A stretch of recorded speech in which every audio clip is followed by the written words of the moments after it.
Ayan mga ka-idol, nagluluto naman tayo ng spaghetti. Ayan. Ayan.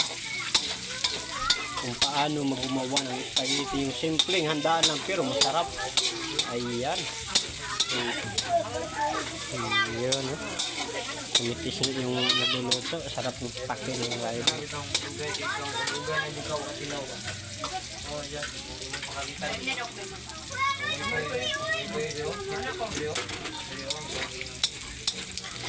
Kaya mga idol, gisahin na natin na itong para masarap yung kung kuha talaga ng lalagyan natin ng sauce. Ayan.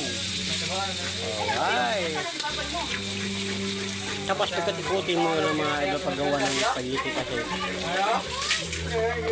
para makukuha talaga yung lasa. Ay nako.